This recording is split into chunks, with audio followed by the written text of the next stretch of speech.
I am so glad you are here. It is alive on Wednesday. It is August 26th, 2026.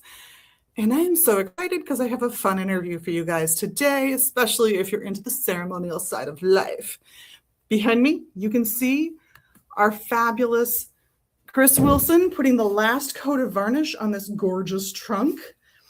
This will be ready to sell as soon as that varnish is dried. So if you've had your eye on it, it's going to be priced at $300, in part for the original artwork. Honestly, mostly for the original artwork, I'm not going to lie, and because it's a collectible trunk. Now, what is happening? What is going on? What are we wearing? Today, I have a gorgeous piece by Entwined by Design. This is a fabulous wire-wrapped piece of jewelry. I love these guys. It's a wife and husband team when it comes to the wire wrapping, simply because she is the person who started the wire wrapping side of their business, and he is the photography and tapestry side. I'm also wearing a number of mostly Tracy's treasures. Got some lovely hematite here, keep me nice and grounded and get rid of any negativity. Some lovely thulite for calm, compassionate, honest communication. I've got a rough cut amber on here. I think that's just a cool one. Very much about sobriety, positive energy, all that kind of stuff. I didn't drink last night. I'm not a big drinker, but supposedly it would take care of the hangovers if you listen to the bishops of old. And I have a lovely polished carnelian in here just for some joy and sunshine. Who couldn't use that? And what am I drinking? Some hawthorn and black tea, as is my want lately. Not as complicated, but it's still good. What have I got that's going on? So the fun stuff that's happening. First, Friday, when the store closes up at 6, we will be celebrating the full moon. You are, of course, welcome to join us here in person in Minneapolis. This is a free event. It's not a buy donation. It's just a free event. We just like doing it here. Saturday the 29th, so this coming Saturday, one of our buy donation classes, and this is a new one. We have been seeing Oracle decks go and go and go lately. And we have this lovely class called Tea and Tarot, where our 3 tarot readers take it in turn to teach you more about tarot reading if you're interested. And I thought, those poor Oracle people are being ignored. And we have a wonderful Oracle reader, probably Daryl. So Daryl is going to be teaching that class this weekend at 3 on Saturday. It is a buy donation class. We do ask that you register for the class, but there's no true cost impediment. You're able to pay what you're able to pay for the class. Some people pay very little. Some people, from our perspective, pay for themselves and maybe another person or half person, and we appreciate that as well. We love all of the folks who get to come to these buy donation classes.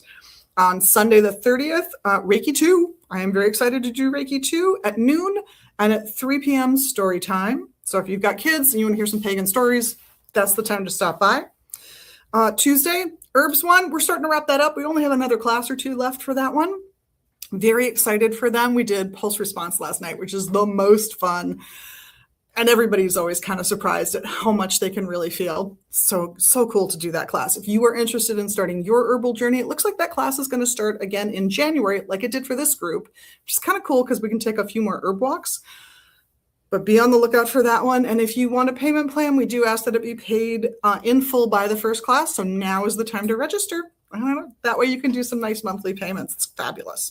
Saturday, the 5th of next month, Container Magic at 3 p.m. also by Daryl.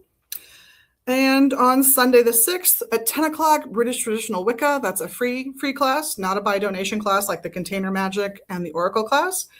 At 3 p.m. on that Sunday is also story time. And on Saturday the 12th, I wrote this down yesterday. I have no idea what I wrote down. It says P. It's something cool. Come check it out. Find it on the website under our events tab. And on Sunday the 13th at 1 o'clock, Tea and Tarot by one of our illustrious tarot readers. 3 p.m. story time and 4 p.m. our very last herb walk of the season. So if you want to see what's growing in the neighborhood here and find out what all of those wild and woolly weeds do for you, magically, medicinally, come on down. It is so much fun. It's another buy donation class. We do ask that you register for those again and pay what you can, basically. We love doing them. Coming up later on, Saturday the 19th of September, we will be having the book launch celebration and signing for this delightful book by Roger Williamson, our founder, and my special guest today, whose voice you will hear as though it is coming from the Aethers themselves. Leah's over there. And then on Thursday, October 8th, Black Willow Starling, award-winning pagan singing duo, will be here to give a concert at 6 p.m. I am so excited that they're coming to town. $15 for a ticket, I think, is a great price. Come on through. Grab those tickets. You can find it again under our events tab, just like all the classes. People are purchasing them, so grab your tickets because we only have so much space. So looking forward to this concert so much. That's what's happening. Now, I did mention we have readers, like our Oracle reader, Daryl, and our tarot readers, Margaret and Eshu and Ravenwolf. So let me tell you a little about them and when they're here. Eshu is here on Sundays from noon to 6, the whole time we're open. Same on Fridays, and for the first half from noon to 3 on Saturdays, because he splits that day with Margaret, one of our other tarot readers. Now, if you want a woman's perspective on your tarot reading, she is the only woman reading tarot here right now. So 3 to 6 on Saturday is when she's available. Both Eshu and Margaret are some of our tarot teachers, as is Ravenwolf. And Ravenwolf is here on Tuesdays and Thursdays. He's here noon to 3 on Tuesdays and 3 to 6 on Thursdays.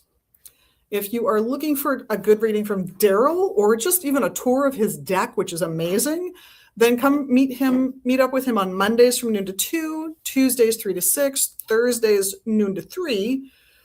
And that leaves one little spot of time, which is Mondays in the latter part of the day. We have our fabulous dream interpreter, Morpheus, is available. So if you've had a dream that you just can't quite figure out and none of the meanings that you find like online or in books really fit, he will walk you through interpreting it better and more personalized to your life and your experiences. And that can make all the difference in really understanding what you're trying to tell yourself with those wacky dreams you're having. And if you don't know how to remember your dreams, stop in for a quick chat with him or really anyone on staff. But since he's our dream interpreter, come see him. He's got tips on how to start the process of being able to remember your dreams. So it's worth even just a quick chat with him about that, even if you're not remembering your dreams and don't need them interpreted yet. So all of our readers are $2.50 a minute plus tax. And of course, when you're up at the register, we'll ask if you want to leave them a tip, and we try to deliver that immediately to them, or at least I do, because I don't want to have to remember to do it an hour later. So they get it pretty quickly. That said, cool stuff. Let's talk about some cool stuff that got dropped off to this last week or so at the store. So we have some new cards from Megan.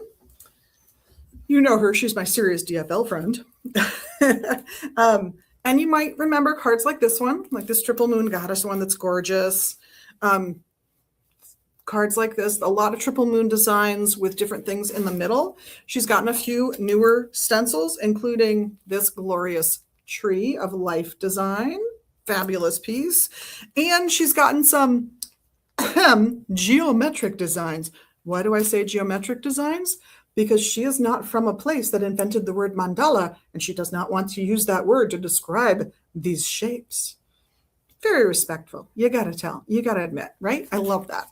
Very thoughtful lady. Oh, we have one other one back here. See, here's one where she combined them. We've also had some used decks come in recently. So, of course, these are your bargain decks. We go through them and we make sure they're complete before we take them off of the original owner's hands. And some of them, honestly, I know for a fact were bought here. It's like the guy has a lending library he pays for, which is fabulous.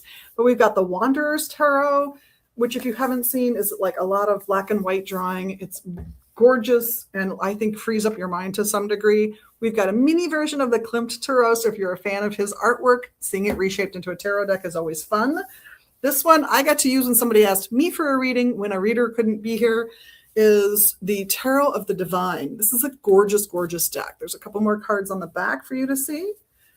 And then don't feel shy if you're an Oracle reader, because the Lantern Oracle, which is a very cool deck, is here as well. There were more out there. There's at least a couple other boxes out there. I just didn't have enough hands to grab them all to show you all of them. But come check out the used decks while they're here. You never know what you'll find. And of course, we have tons of new Oracle and Tarot decks and runes and all kinds of fun stuff. I'm also going to remind y'all, because I did show these off already, but I wanted to remind you all about these because they are going apace, I tell you. These come in a range of about 5 different lengths. This is the shortest length. They are made by a delightful retired metaphysical bookstore owner in Wisconsin who heads down to the Arizona area every winter and goes to the stone show there and picks stuff up there and puts these together herself. They are they're tagged with incredible detail. She's got every stone that's in here, all the little beads and things identified on the little tags. I still have a few of these shorter ones, but the longest one, we had 3 of the very longest one, which is huge. I have one left. I have one left of the second longest or the second shortest one. They're going apace, I tell you. I don't know if you loved these, if you think this is great distraction magic and beauty to put hang by your door, or in the case of these, even on your rearview mirror. Come check them out. That's all I gotta say. Just come check them out. Okay, that is fun events, fun stuff, fabulous. What are we wearing? Now it's time for me to shove this table out of the way that I use over here. Thank you very much. And you're not going to see Lee. It's true. Why? He's leading a double life. I'm actually the mayor of Minneapolis. You are not, but he has threatened to come to a circle. One of the people who helps run the rituals is a friend. Oh, okay. So he may be coming to a ritual at some point. But it's fundamentally a pretty small town we're in. It is. Yeah. It's a very large, small town. We're a very tiny city. That's exactly where we're at. Yeah. I always tell people we don't qualify as a city on our own. It takes Minneapolis, St. Paul, and the first ring suburbs, population-wise, to count as an actual city. That sounds about right. Otherwise, we don't have it. American cities did this weird thing of splitting up municipal responsibilities a lot. So our cities are all really very small because they're actually very large, but they're just split up into a bunch of city councils. So I did the thing where you try to pick what are the biggest cities until you add up to a certain amount of population, and you pick the 50 biggest cities and you're nowhere near it because you got to go at all these random other things. So exactly. That's why we're the Twin Cities metropolitan area officially, because that's what it takes to get us to the size of a city and qualify for federal aid. But we're really here to talk about this fabulous piece, Enochian Aethers, the angelic deception. I like this. Gnosis as an alien artifact. Now, we talked about this book once before because Roger Williamson was here. Our founder was here, and he is one of the co-authors. Lee is the other. So I'm very excited to talk to him about how he got started with all this and what his goal is with this fabulous book. But let's start with how did you get into this weird world? So I think a lot of people that got into the weird world walking into Magus. I think 2 locations ago in that Dinkytown one. I remember the first time I ever went to Magus. I was probably 19 years old, and I was with my friend Nate, and we got on the bus, and we were looking for some kind of entheogens. And we took a long bus ride through, and I figure I probably met Roger that day. I didn't talk to him for too much.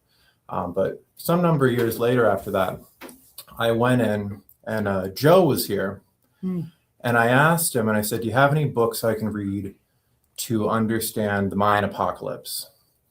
And he said, yes. And he passed me Aleister Crowley and the Aeon of Horus by Paul Weston, I think. And I read that and I was like, oh, okay, this is an interesting universe of things that exist. Because he goes through that. He's basically telling us a history of the 20th century through a very specific perspective that involves people doing weird rituals and, space and UFOs and Timothy Leary and all these different things. So that kind of opens up the world, I think, to your imagination. And then a little bit after that, I actually met and started talking to Roger. Font of knowledge. Yeah, he knows a lot. On ceremonial magic, Egyptology, that kind of stuff. Oh, fabulous. Knows more than a little bit about oil painting, too. Oh, that is true. Go check out his art at rogerwilliamsonart.com if you want to see more.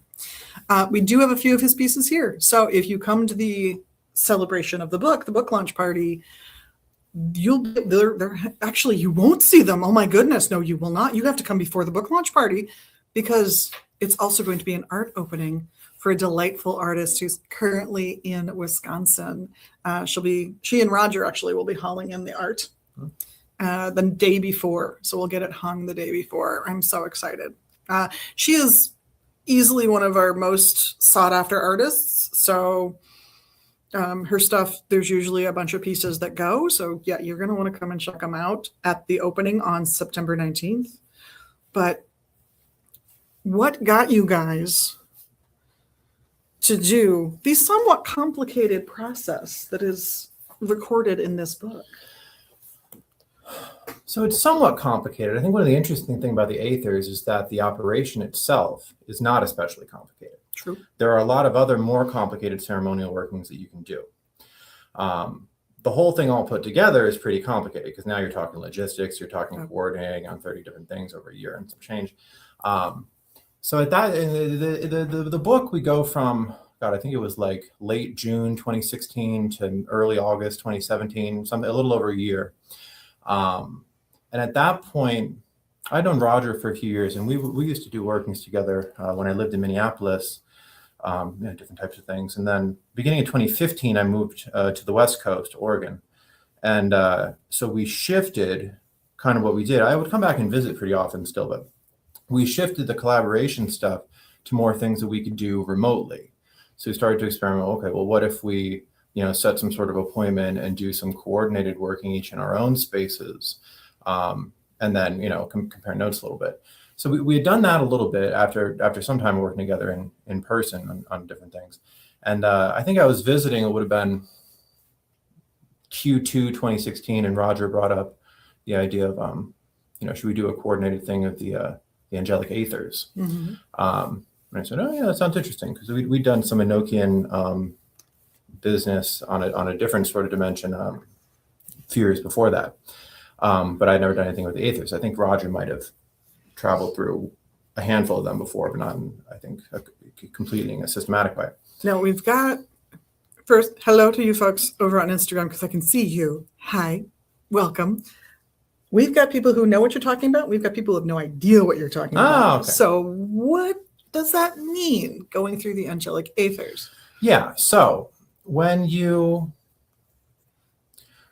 start to do ceremonial magic and you speak English, there's a particular lane that you are usually on. If you speak French or Portuguese, you are often finding yourself in a different lane, but I speak English, for better or for worse. And the lane that you end up in is something that is downstream of a group in the 1800s called the Order of the Golden Dawn, in the UK for the most part, a little bit in France at the end. And that was a group of people from some different walks of life. I think the most famous member of that was W.B. Yeats, the Irish poet. And they were doing magic. What is magic? Well, it's, you're standing or you're sitting or you're walking, and you're doing some stuff with your hands, and you're making some artifacts, and you're saying some stuff in your mouth, and you're meditating or scrying or evoking or whatever you want to do. And a lot of it is often habitual and repeated, so that it deepens that process of trance work and meditation. Not always, but absolutely. And I think when you're being systematic about it, the repeatedness of it is very important. Yeah. Because one of the things, and they were picking up sort of a traditions of different stuff that had occurred, throughout the world, for the Golden Dawn, especially in kind of Europe, North Africa, West Asia, kind of the legacy of your great kind of Eastern Mediterranean synthesis around the time of Jesus, give or take. But one of the things that they focused on a lot was this notion of correspondences. And, you talk about the Kabbalah or the QBL or what have you, and this of having different things that relate to other things, and there being some sort of a systematic way of that. And a lot of this for the Golden Dawn would go through numbers, so you could think about the number 9. Well, the number 9 maybe relates to the moon if you're talking about planets, or it might relate to the color purple if you're talking about purple, or the goddess Hecate if you're talking about goddesses. So there's all these chains of meaning that happen there.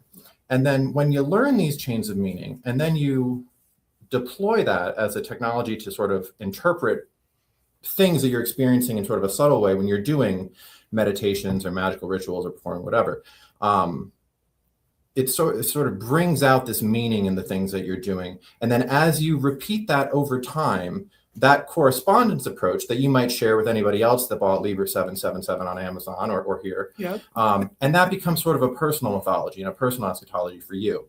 And then that becomes something very specific for you. And as you do it, as you repeat it, suddenly the number 9 means something quite profound to you. Yes.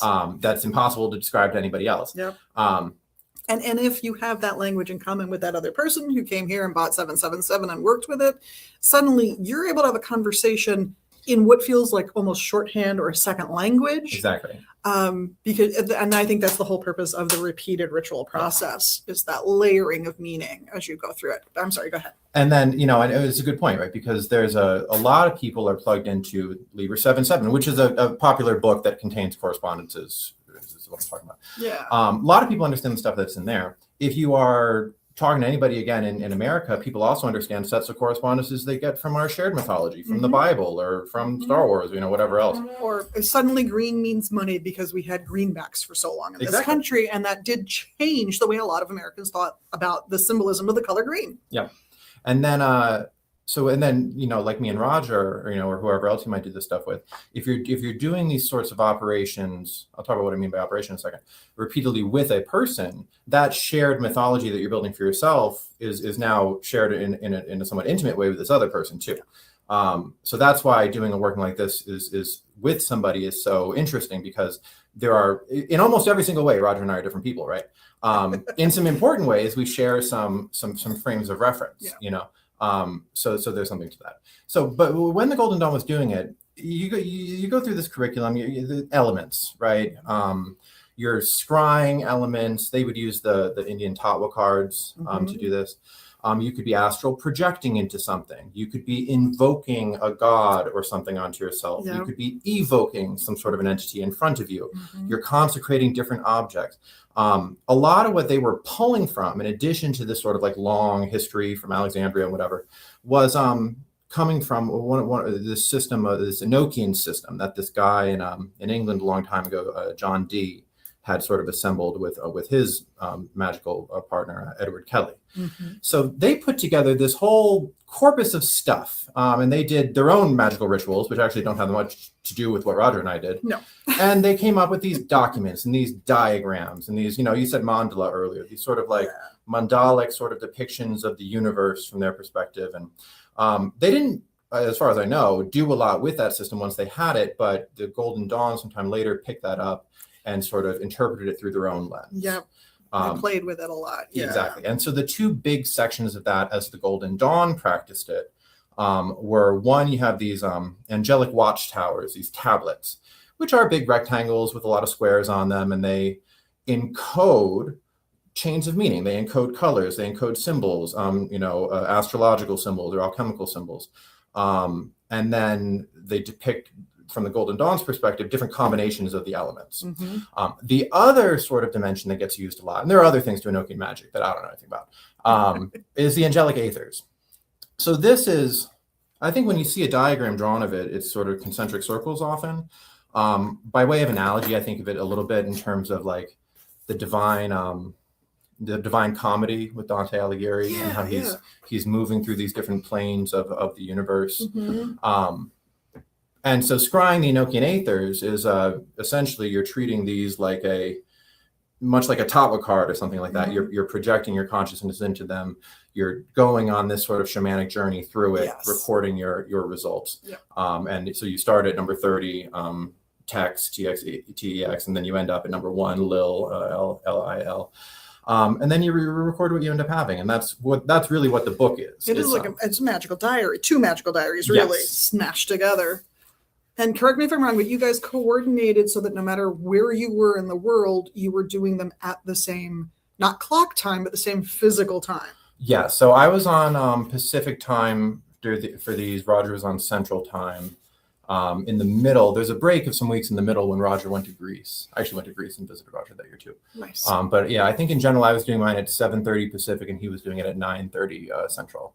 And then the result is, because we talk about repeating things. When you're doing a magical working that is extending across things, there's this way in which it does sort of leak out Yeah. of the actual operation. So this is a journal of between 7:30 p.m. Pacific and whenever we closed on that night. And a lot of other stuff happens in the middle that isn't in the book. But there's this kind of thing when you're doing this repeatedly where this sort of energy builds up. Tefani and Teratoma is this nice book by this Michelin Linden. She talks about sort of like luring the spirits, sort of like from the side or whatever, and I think that there's something of that happens where things kind of leak in and out. And that's a big part of how it ends up affecting you, what that alchemical process is in you as it's going. But this is the record of what we actually saw when we were in there. Nice. Yeah. Very nice. So if you've not undertaken a larger magical working that takes time, and if you're looking at this from like a more pagany or Wiccan-y perspective or witchy perspective, then I would recommend Slow Magic as a reference for you. That's a relatively recent book. I think it came out sometime this year. Might have come out last year. That's one that talks about the importance of this kind of layering and repetition that you guys actually did in the workings that you did for over a year. It's as much a challenge to have the discipline to come back to it again and again. So I think it helps to have other people with which to do it. I know that for me, having a coven that we all know the same rituals, the full moon is the full moon, Halloween is Halloween, so on and so on, that kind of thing, makes a big difference. In fact, even just a meditational group can be this way. There are people who I haven't seen in decades that if I walk up to them and I go, down and around, their shoulders will absolutely drop because it's part of a meditation induction that we practiced for years and years and years. So this idea of this layering, I love this, because not only do you get to explore and do new things with it, but you also have that benefit of being able to sink a little deeper in as you go through the process, which I think is fantastic. One of the things I think about with that is, and kind of one of the central problems that I see kind of magical work as being solving in my life, maybe others, is this notion of cultivating devotion without necessarily founding that in belief. Yeah. Because you can find whatever weird religions out in the suburbs, and you walk in on a Friday night or something like that, and you can find people doing some honest to Jesus Christ magic. Oh yeah. A lot of that is really founded in this very earnest belief. I think most of our magical practitioners are sort of right-wing Christians in this country, just by the numbers. Yeah. If you really believe in something, it's quite easy to love it. If you don't believe in something, it's quite challenging to get yourself to, right? Yeah. And this is why I think a lot of, when you do this through religion that has this notion of belief at the center, you often see people either you're in it from when you're born or you're in it from some moment of deep crisis. You find it at a rehab or something like that. Some kind of conversion process, no matter how it, and people who convert, I've converted, are more dedicated in some ways than the people who just grew up in it, because they had to internalize rules, usually as an adult. And it does make a difference. I would point you to C.S. Lewis if you want to see that, just within conversion from one Christian religion to another. But you're right. If you're doing this without that foundation of sort of, I believe in this thing, I believe in this deity or these deities, you're right. That inspiration has to be drawn from somewhere else. Yes. And so I think the nice thing about the correspondence approach, and then I think importantly, the moment when you sort of exceed the correspondence approach. And this is why the coordinated, the extension of it across your life, understanding that, moments of initiation in your life might occur outside of a literal magical working that might come and, capture you some other way. That it creates this framework for Tahuti, for example, to exist in your world. Yeah. And for you to have a set of feelings about it and a set of practices about it. And then the doing turns into something that can be quite a lot like devotion or an object of fascination. Yes. And then that moment of fascination, that sort of devotional yoga that you can do, that then unlocks your ability to do a bunch of things. Yes. So I always see a lot of this is just kind of cultivating that. And these sort of shamanic workings are kind of exactly, in my experience, a very good way to do that. Yep, I would agree. And for anyone who's not done this in a ritual context, to put it in another context for you guys, if you've ever achieved a runner's high or a yoga high, that would be akin to this. And then suddenly these practices that you've just been doing and they've become routine and they are part of your habits, start to take on a new meaning, a new elevate your existence in a way. Mhm. If I don't know if elevate is the right word, but your existence changes as a result of your interaction with these energies for the better. I think so, and I think it's important to know, like, for the better doesn't always mean that you're having fun the entire time. No, Like, for the better, this process of development can be sort of this nuanced up and down thing. Yeah. And but having some notion of developing or evolving as a person, and that being a tool for that, I think is true. Yeah, you might actually run into a part of yourself that you don't like and you have to fix. Like alterations. So one of the when we're doing this, and I talk, there's different types of magic you can do. You can invoke, you can evoke, you can scry, you can project, you can create talismans. Mm-hmm. And one of the kind of things that I thought about a lot through this is how sort of the walls between all those different types of magic kind of leak into each other, and it's, so you could be, if you evoke a spirit in your room, you put it in a triangle, or you don't, what you do. From your perspective, you're evoking a spirit into that room. From that spirit's perspective, they're astral projecting into your universe. If you astral project into a universe and you encounter a spirit, from that spirit's perspective, they might as well have just conjured you into their room. Mm-hmm. These things are all kind of happening when you're consecrating a talisman. You're sort of, depending on how you look at it, again, you're invoking some god into this talisman. Mm-hmm. So all these things are sort of end up being kind of like each other. And one of the things I was thinking about when I was watching the Odyssey this a couple weeks ago. They have this the necromancy that they do, where they evoke all these shades and the different characters and stuff. And in the movie, it seems very traditional kind of a thing. They dig a trench, they put offerings into the trench, and then they conjure these things. It feels very much like they're conjuring the spirits in front of them on the beach. Mm-hmm. I've seen other depictions of the Odyssey where it feels much more like Odysseus is descending into the underworld. And if you look again at the period where the synthesis is happening for a lot of this sort of Western or West Asian magic, these mystery cults in the Eastern Mediterranean, you're doing these shamanic journeys. Orpheus is going down into the underworld, yes, and then coming back. And when you read some of these sort of spirit conjurations or these formulas that get used, you'll see these sort of declarations, right? Of like, I've been to the chamber of the Autochtons, like, I've gone into this space, mm-hmm, and you're sort of declaring this thing as part of adopting or invoking the form of some god in order to do something else. Yep. So it's all kinds of being together. So out of all of that, the way that we approached this was we scried into it. We treated it as though it were a key to unlock a space. I don't personally think that space is something called the Aethers. I think it's sort of just something about the universe. You might access the same space through a different key. Mm-hmm. And then, in the course of getting to the end of it, we then have this book, and we put it down in a book. We create a talisman. Yeah.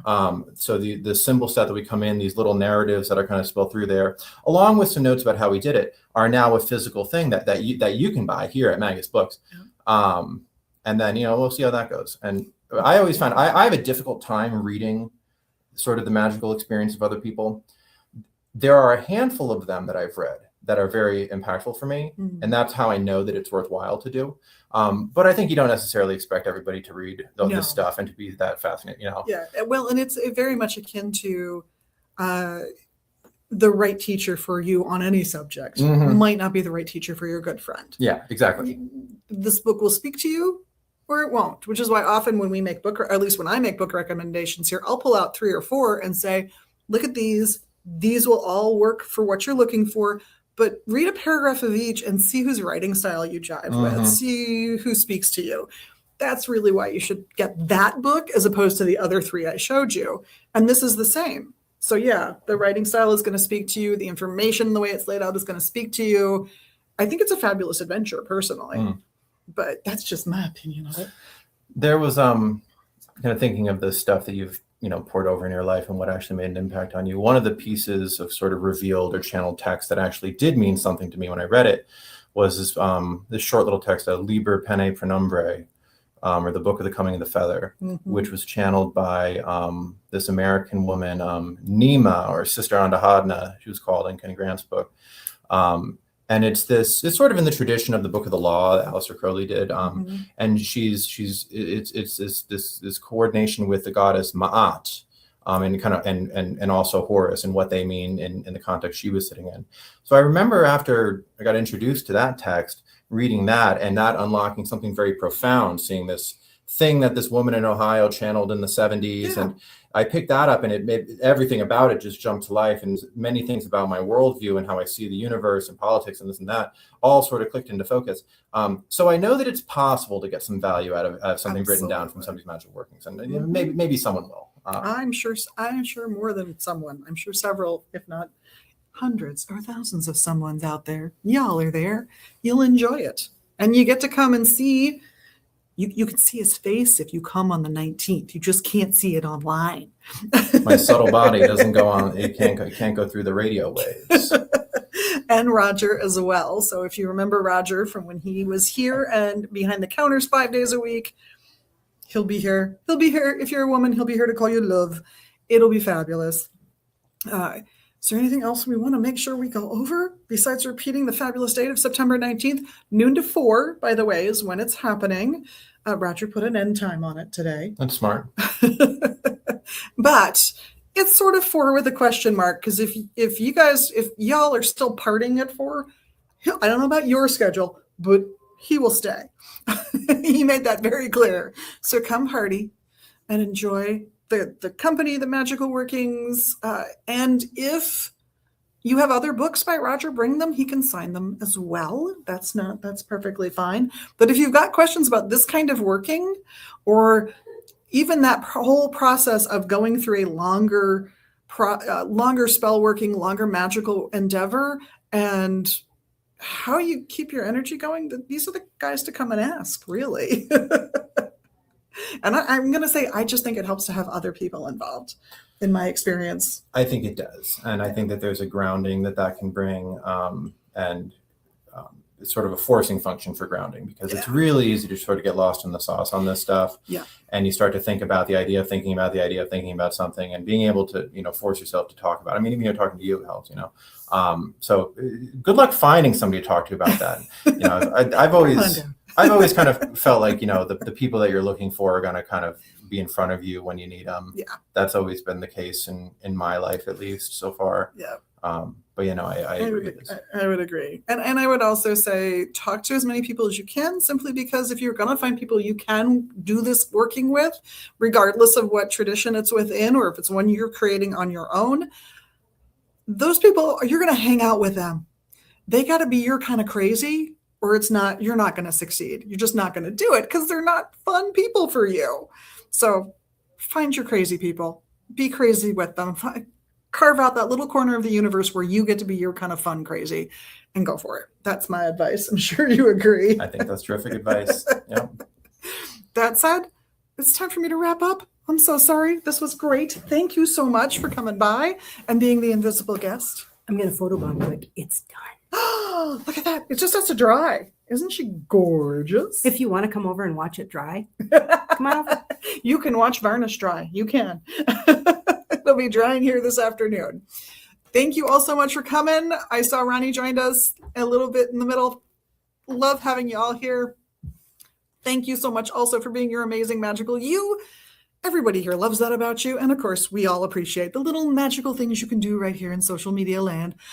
I know you know what they are. Click the little buttons. You can do it. Leave the comments. It's always fun to see them. Have a wonderful week. You deserve it. And until next time, blessed be.